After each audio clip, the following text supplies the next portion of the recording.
Hello everybody and welcome back to the channel. Today I have something a little bit different today. No face cam today, but I am gonna go over one theory that I do have here in the MCU, and it is as a result of WandaVision, and that is how I think mutants are going to be introduced into the MCU. Now, before we get started into that, make sure you leave a like on the video, subscribe down below if you don't want to miss any new content. I'll be making videos like this, reaction videos to all the different Disney Plus series that I enjoy, including WandaVision, Falcon and the Winter Soldier. We got Star Wars coming up, and of course, all of the new Marvel movies. Now, the reaction videos to the Marvel movies won't actually be reaction videos, it'll be more or less breakdowns and spoiler talk, stuff like that. So if you guys don't want to miss any of that, make sure to subscribe to the channel today. Now, with all that out of the way, let's go ahead and take a look at the beginning of this ongoing theory that I know many people have. So it starts off with, we got Pietro here in the MCU. Now, this isn't known whether this is a actual version of Pietro or this is just another entity taking the form of Pietro. Now, my personal opinion, I do think that this is not going to be a multiverse version of Pietro, but it could go one of two ways. One being that Wanda was wanting that brotherly figure that she was missing, that she was explaining to her children that, you know, she had a brother and he's very far away. Now, since there was no Aaron Taylor Johnson version of Quicksilver to fulfill that, you know, void, she had to go pluck out someone in the multiverse, that being Evan Peters' version of Quicksilver. Now, this would make sense in terms of timeline because Quicksilver was present in the 1980s. He was there. So it would make sense in terms of how WandaVision is laid out that she could go and pluck out, you know, Quicksilver from the X-Men universe and substitute him in here in order to fill that void in her heart. Now, the other thing that it could be is it's not really Pietro, it is just someone else taking the form of Pietro to sort of get inside of Wanda's head, get inside of Wanda's reality and kind of mess with everything. So I think that this could be the likes of Mephisto or some sort of maybe devilish character in the MCU that is trying to drain Wanda's chaos magic, trying to make her create this, to sort of make her turn evil, if you will. Those are the two ways I believe it could go. Now, obviously, it remains to be seen, but with certain hints, like in the last episode of WandaVision, you have Pietro saying this,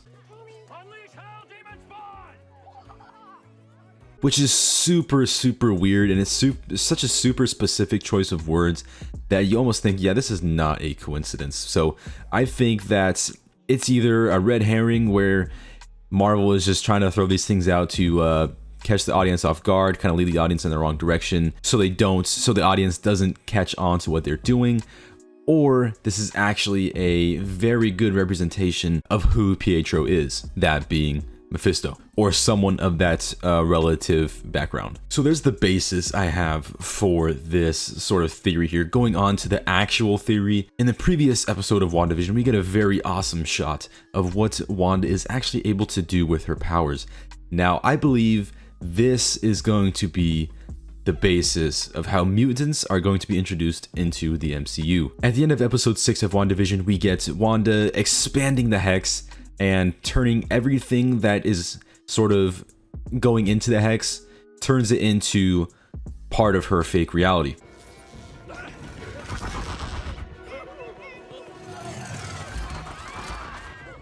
Now you may think, oh, okay, what's the big deal?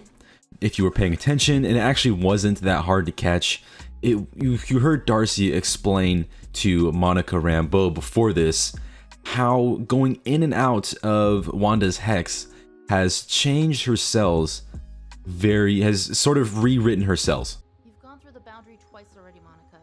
The energy inside has rewritten your cells on a molecular level twice.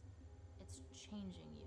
No, I believe right here, this is going to be the basis of how mutants are going to be introduced into the MCU and how sort of Marvel and Disney are going to incorporate all these different X-Men properties, all these different mutants into the MCU. And then of course, if we relate this to Wanda expanding her hex, we get so many more people getting thrown into this hex. Now, I don't believe every single person that is going into the hex is going to be turned into a mutant.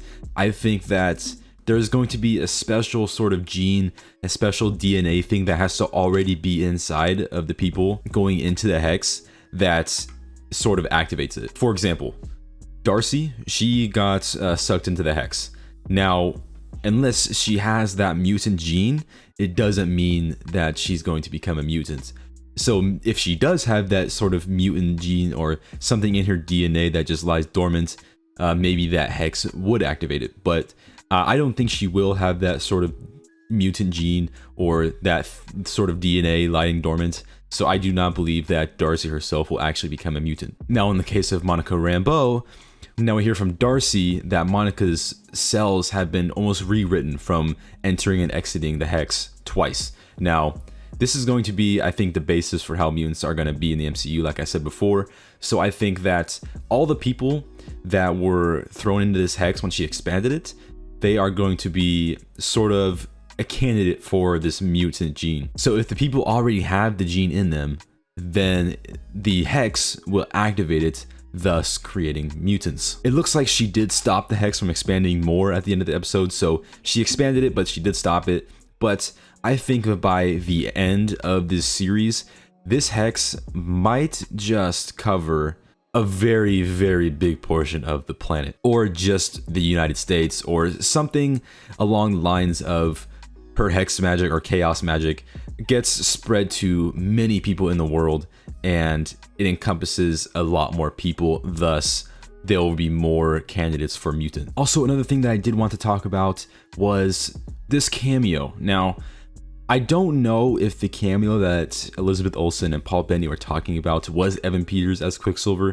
It very well could have been, but the way they were explaining it to me was almost like this sort of glorified actor that they've always wanted to work with. Now, maybe it was Evan Peters. Maybe they always wanted to work with Evan Peters, but I just don't think that's the case.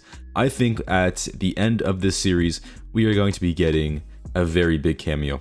Now, whether that is going to be Magneto, whether it's Ian McKellen or Michael Fassbender, it remains to be seen or known. But I think the likely of the two, if it was going to be Magneto, would be Michael Fassbender. I think that would be the way they would go with that. I also think it would be really funny if somehow Deadpool just showed up out of nowhere and just started talking to the camera. But I do not think that's going to happen. They're going to save Deadpool for his third installment. But I think Magneto is a very likely candidate.